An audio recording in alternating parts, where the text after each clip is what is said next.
Assalamualaikum warahmatullahi wabarakatuh. Kita dari kelompok 13 akan mempresentasikan tentang lembaga keuangan non-bank, yaitu pasar uang. Next.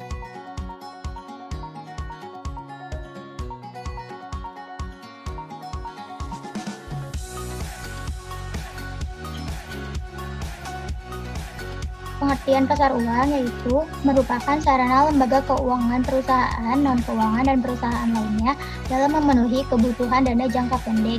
Kalau menurut Panji Anoraga dan Piji Pakarti, pasar uang adalah suatu tempat pertemuan abstrak di mana para pemilik dana jangka pendek dapat menawarkan kepada calon pemakai yang membutuhkannya, baik secara langsung maupun perantara.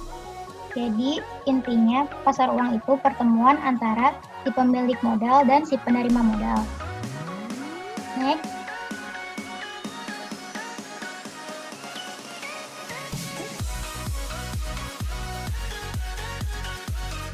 Fungsi pasar uang yang pertama, mempermudah masyarakat memperoleh dana-dana jangka pendek untuk membiayai modal kerja atau keperluan jangka pendek lainnya.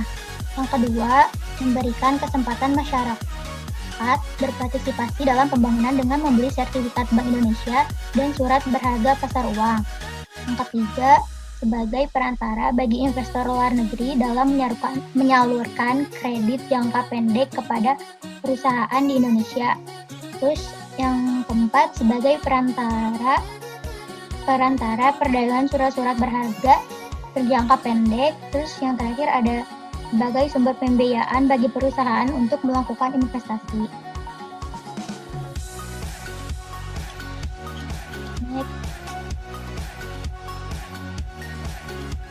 Nah, di sini tujuan pasar uang dibagi jadi dua.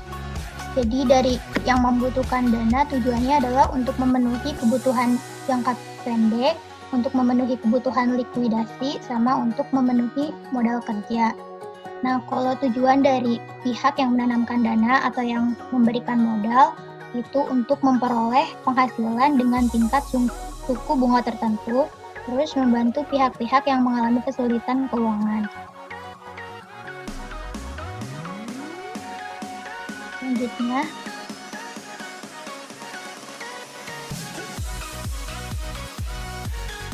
ciri-ciri pasar uang itu yang pertama, menekankan pada pemenuhan dana jangka pendek.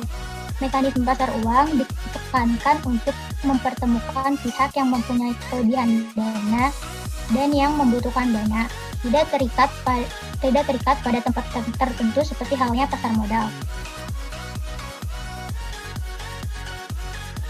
Selanjutnya,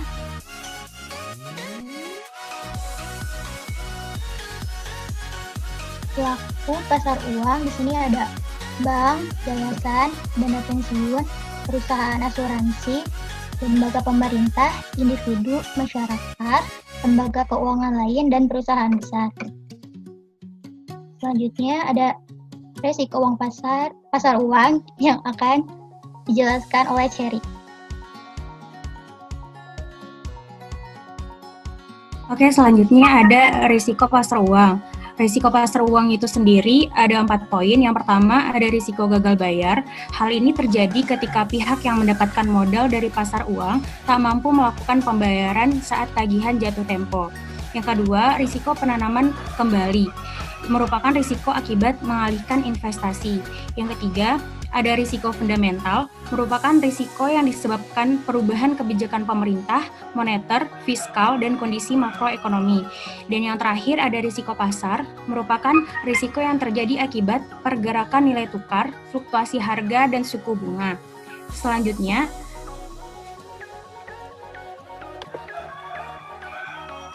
ada instrumen pasar uang.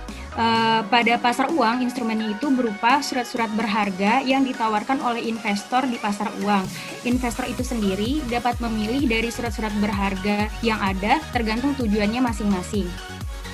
Instrumen pasar uang yang akan dibahas ada 8, yaitu yang pertama sertifikat Bank Indonesia, yang kedua sertifikat deposito, yang ketiga surat berharga pasar uang, yang keempat treasury bills, yang kelima call money, yang keenam commercial paper, yang ketujuh bankers acceptance, dan yang kedelapan ada repurchase agreement. Yang pertama kita bahas mengenai sertifikat Bank Indonesia.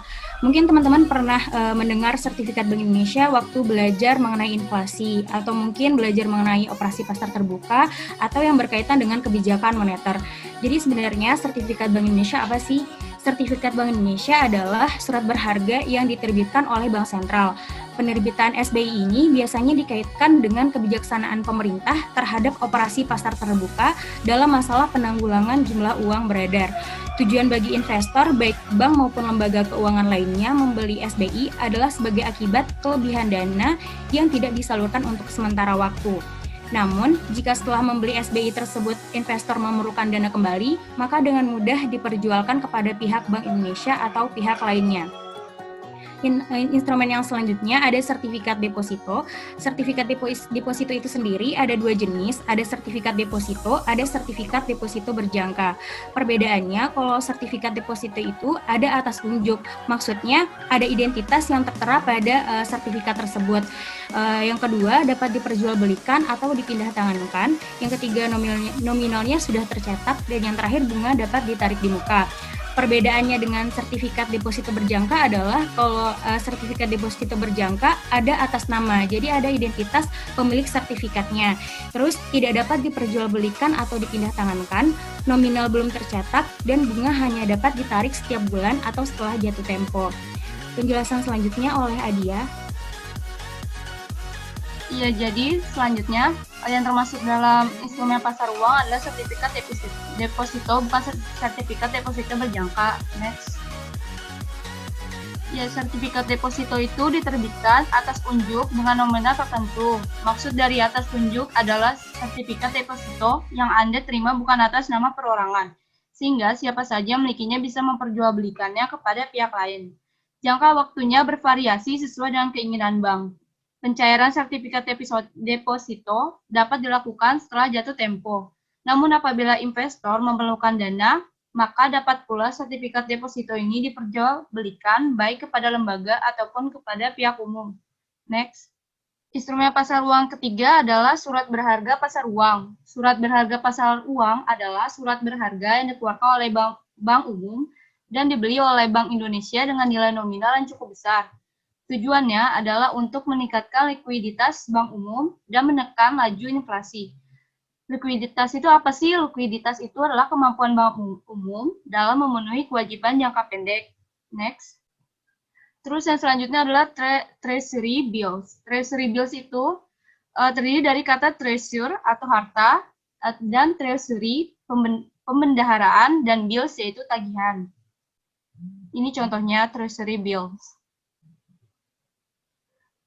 Treasury bills merupakan instrumen pasar uang yang diterbitkan oleh Bank Sentral dengan jangka waktu paling lama 1 tahun. Penerbitan ini oleh Bank Sentral biasanya atas unjuk dengan nominal tertentu pula.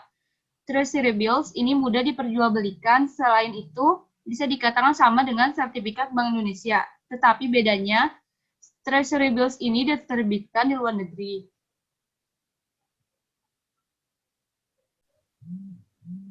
Instrumen pasar uang yang kelima yaitu call money.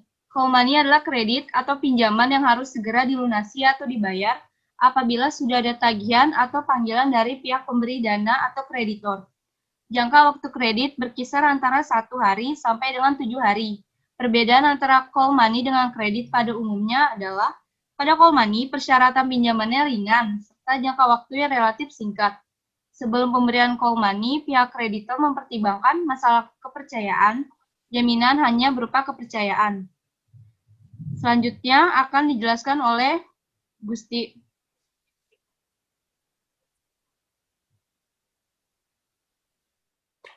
Ya, baik. Selanjutnya ada commercial paper. Commercial paper sendiri itu merupakan sebuah jenis kertas berharga yang bisa diperdagangkan di pasar uang, yang memiliki jangka waktu tidak lebih dari 1 tahun. Contoh dari commercial paper itu adalah proms. Apa itu proms? Proms merupakan surat sanggup bayar yang tidak disertai dengan jaminan tertentu. Kelebihan dari commercial paper adalah tingkat suku bunganya yang relatif rendah jika dibandingkan dengan jenis kredit lainnya. Selanjutnya.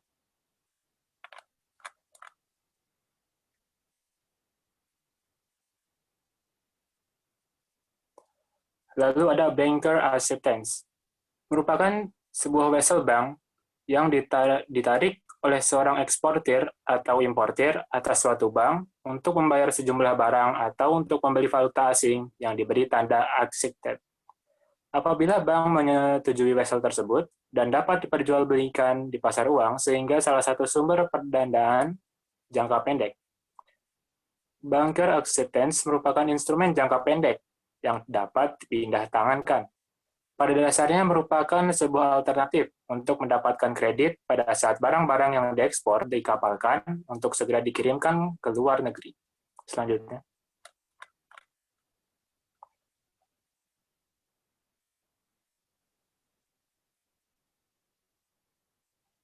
Ada lagi repurchase agreement. Berbeda dengan instrumen lainnya, di instrumen ini transaksi jual beli surat berharga disertai dengan perjanjian bahwa penjual akan membeli kembali surat-surat berharga yang telah dijual tersebut pada tanggal dan dengan harga yang telah ditetapkan terlebih dahulu. Surat berharga yang sering digunakan untuk transaksi repo adalah surat berharga yang dapat diperjualbelikan secara diskonto. Misalnya SBI, SPBU, dan T-bills. Selanjutnya.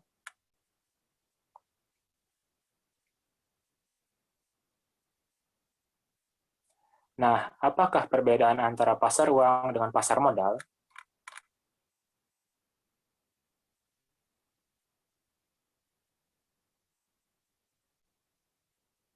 Jut.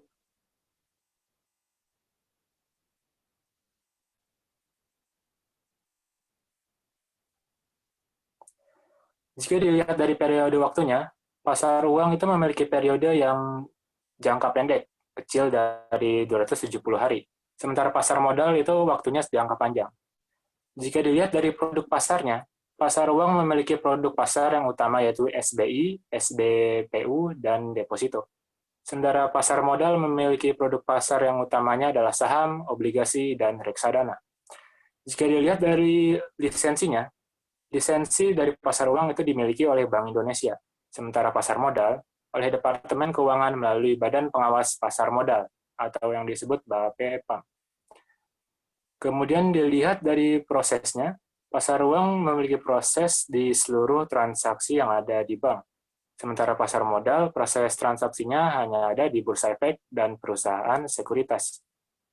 Jika yang terakhir dilihat dari resikonya, pasar uang memiliki resiko dan earning lebih kecil, sementara pasar modal, resiko dan earning-nya lebih tinggi. Jut. Itu saja dari kelompok kami, terima kasih.